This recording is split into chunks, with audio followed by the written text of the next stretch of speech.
So we have to get all of that into this and go.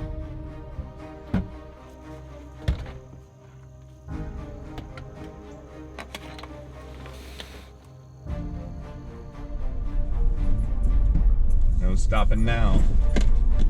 No changing anything. Hopefully I've got everything I need. But if I don't, I've got to buy it on the way. Gotta do without. Utah, here we come.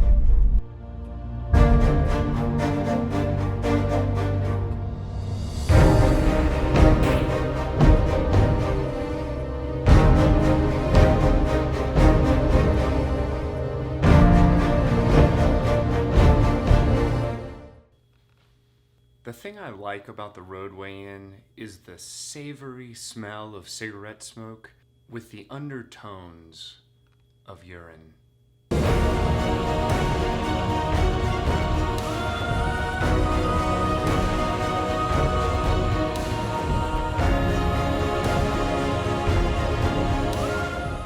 That was easy.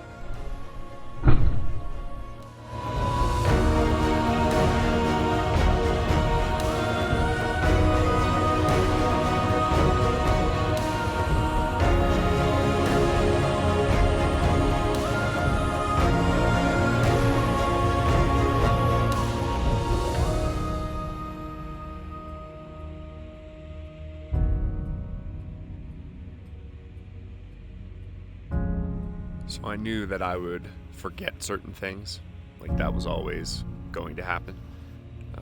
What I didn't realize was that I packed the wrong sleeping bag. So I packed a very lightweight sleeping bag that's not for a very low temperature. So this week is going to be a little miserable. And then that started happening at 5:30 this morning. So the place over down here by the lake has a group of cows that are kind of working their way around. I'm sorry, did we take your grazing grounds for today? Don't pee at me. That is rude. Shh, rude cow. So it looks like everything held together fine. And this is where things get interesting. So by the time I got all my food, extra batteries, all the just crap that you tend to bring on a hunt into my bag, I was way overloaded. I brought a drone, I had a couple of first aid kits. I mean, I went a little crazy. And I just kept adding things because I was like, it's fine, I'm just working my way up to base camp. No big deal. I can handle this on just the way in. I had almost 100 pounds in my bag. I know. Yeah, it was a bad idea. So the other thing that was interesting about the hike up was I had one Nalgene bottle full of water. I knew that I was going to cross 2 active creeks on the way up there. So I planned my water accordingly. The first full Nalgene bottle timed it perfectly. By the time I got to the first creek, that Nalgene bottle was empty, except the creek was dry. That's fine. I mean, what are you gonna do? You just keep going, and I was heading up to the second creek. So by the time I got to the second creek, that was dry too. This initial hike to get into the campsite was about 5 miles, and it was a tough hike. They call the first part of the trail the Stairmaster because there's a half-mile stretch that is literally like that. I was immensely dehydrated. Not just a little dehydrated. Dehydrated enough that I woke up the next day and when I peed, it was brown. And it was not very much. Yeah, a little too much information. I know. I didn't pee the rest of that day. We're gonna just continue with this whole too much information thing. We're gonna get close. We're gonna get real intimate real quick. The next day I woke up and I peed and it was also pretty close to brown. So I knew that I had put myself in a really bad way to start this trip out. Good plan. But I learned some stuff. Mainly, take more water and less gear. And then just to add insult to injury when I get to the top, here's what I find. That is not good at all. I'm gonna have to dig and see if I've got anything in here that's fucking 4 AA batteries, or I'm literally gonna have to go back down. Oh my god.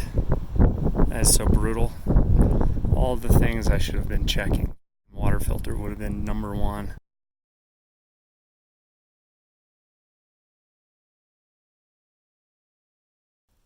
So this is the end of the first full day. Is that right? Monday? Tuesday? Yeah.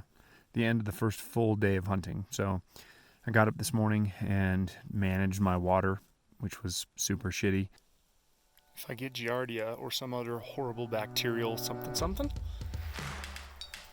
it's because this was the only source of water anywhere remotely up here.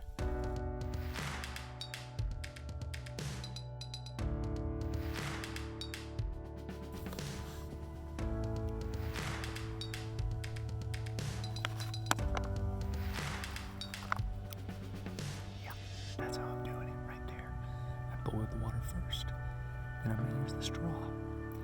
This is gonna be disgusting for 7 days. Disgusting. Saliva infused home-style chicken and rice. It's actually really good.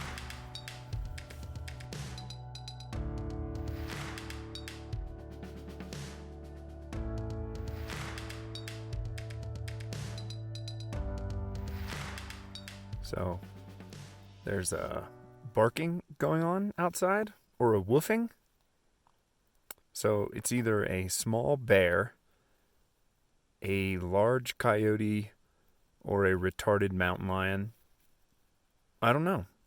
So I have a gun, and I'm very confident in my abilities to shoot an animal with the gun if it tries to gnaw on my feet or my head. So that's what I'm going to do. It's the middle of the night, and I'm not thinking. And I also turn on the red part of the light instead of the white part, which is actually kind of cool and vibey because it's showing that it's the middle of the night. Fuck off! Might work. I know I'm really close to the camera right now. That's because we're going to have another intimate moment. When I got up the next day, the woofing sound was an adolescent black bear that had eaten my poop.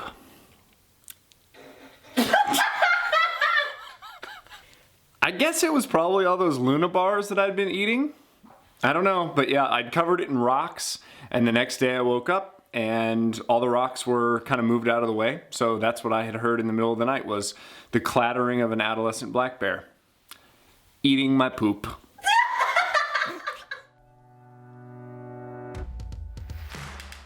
So now begins the new morning routine of me walking out to the pond in about knee-deep water. I'm gonna have to do it 4 times to fill up my bladder and get the Nalgene full. I've got to come back and I can basically boil a half an Nalgene at a time. So it's gonna take me about an hour. You know what would have been easier? 4 AA batteries. Yeah. I got up early. I came out here and I sat for a while. I haven't seen any fresh sign out at the pond, but it's so pretty. Watched the sun come up. Sat with the bow just in case something happened to come by. But the plan today is I'm going to walk up there. I don't know how far I'm going to get, but basically I'm going to use this now as base camp. And I'm going to start hiking up and then spend all day up there and then come back before dark, and I'll probably come sit this meadow again and then crash and then do it again tomorrow if I feel like there's adequate sign here. If there's not, I'm probably going to pack up tomorrow, head down, and move over a few miles to the next spot that I was planning on trying to go.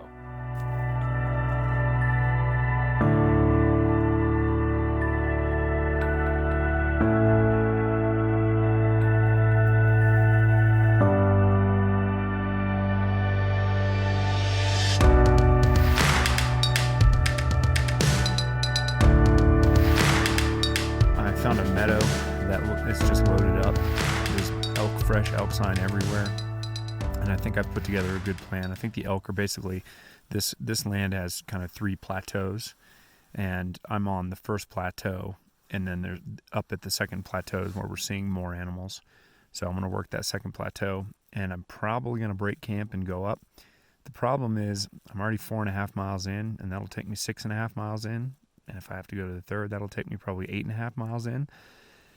And if I get an animal at 8.5 miles in, I don't know if I'm going to be able to get it out. I'm having a hard time managing fear when it's dark out, which is so weird. But this experience is defining. Yeah. Defining is the perfect word for it.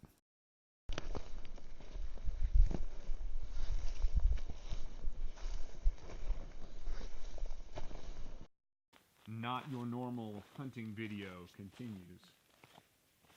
So I realized that when I sleep, my subconscious is what is it basically attacking me, telling me that I should quit, and telling me that I don't have to do this, and telling me that my beautiful wife is at home waiting for me, and that I'm putting myself needlessly in danger out here because I could clearly have somebody with me.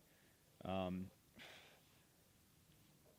not eating very much, which I don't understand why. I ate about 1,000 calories yesterday, and that was all I could get in. I don't understand what's going on, but I'm going to make myself eat another breakfast skillet. It was really good yesterday. I enjoyed it, even though I didn't necessarily want to eat it. So I this morning got up at 4:30 and hiked up the hill, and I spooked one female, one cow, which was awesome.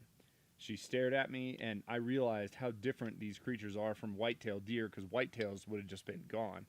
But she just paused, just looking at me. It was a super goofy feeling to experience when an animal that you're used to being having such a prey mentality like the whitetail do, where they literally see you and they just start running. These guys just kind of pause, like, what are you?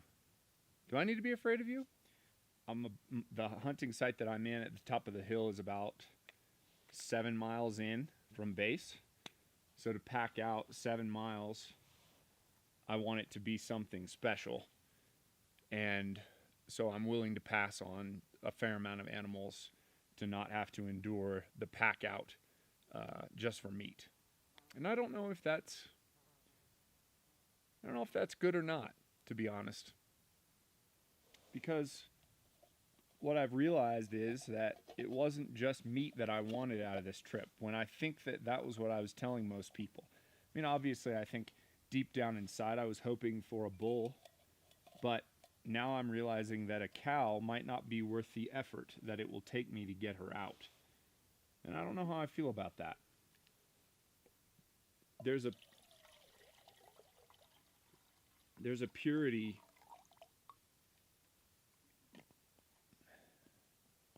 purity of survival out here that I see with everything. Like, I'm not bored at all.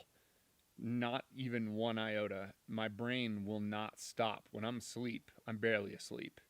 And when I'm awake, I'm focused and I'm thinking about what the next task is. I've never experienced anything like this. I'm sure when I'm done, I'll be super thankful and happy that I did it. But right now, I am continued to be a little terrified and continue to be a little hopeful that I'm able to focus and find the bull. I don't want the bull to walk in front of me. I mean, obviously I would take that if it happened, but I want to find the bull. I want to find it.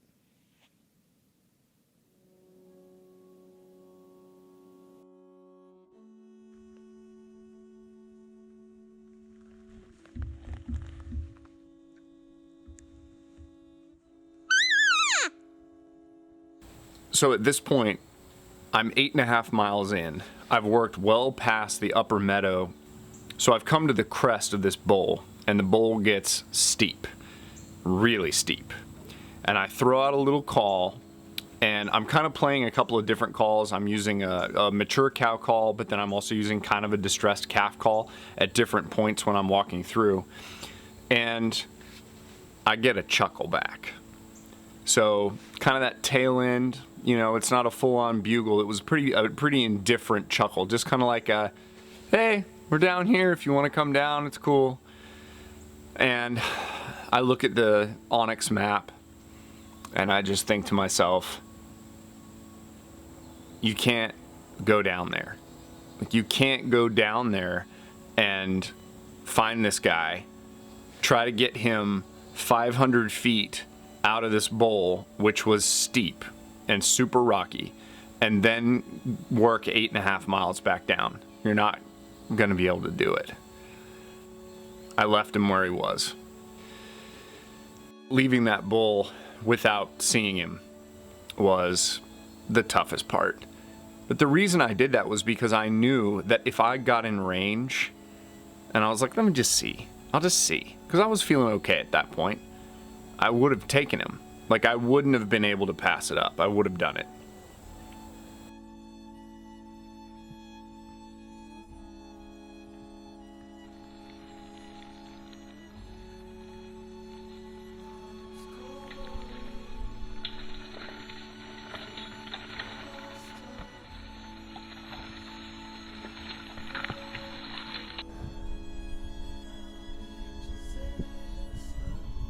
Even now, standing up here with the wind blowing, I can smell elk beds in the distance. But it's not fair for me to try to harvest something that's this far up. I won't make it out before the meat rots.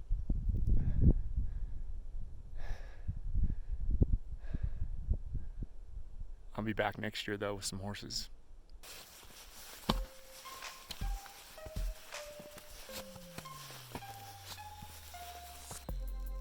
Hallelujah.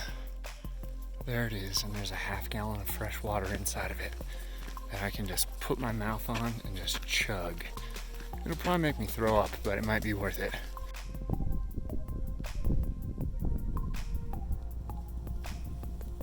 Bald eagle. Pretty cool thing to come back to.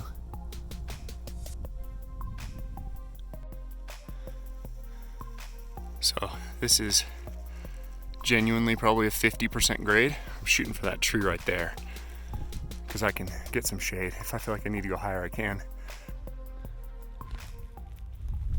So today's gonna be a totally different kind of hunting.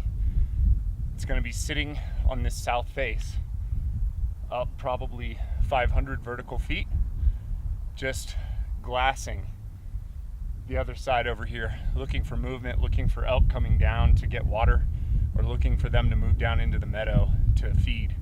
So that's the plan. And this is what I'm looking at.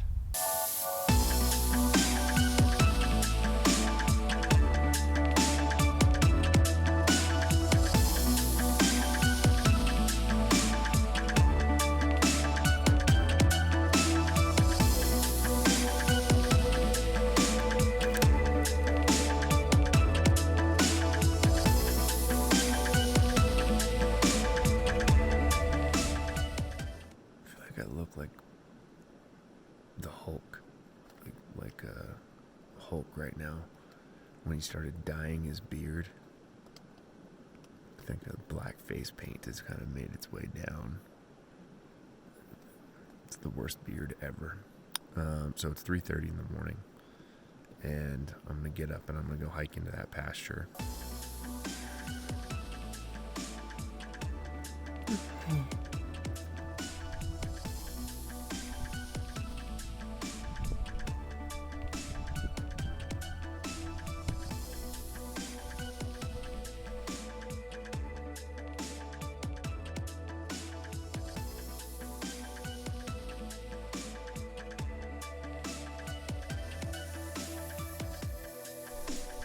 Another day, another trail.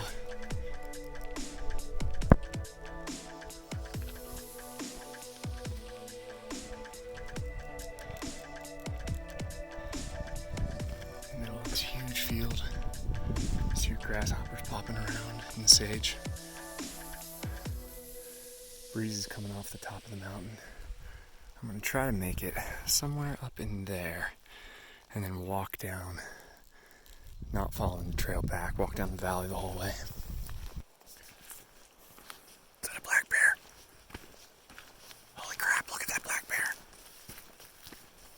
This is in case I get mauled by a cow, which would be hilarious. Get on, get. Shoo, go, come on. Good mama, keep going. We're going on the same path. You're gonna have to turn to the right, sister. Look at how fat she is.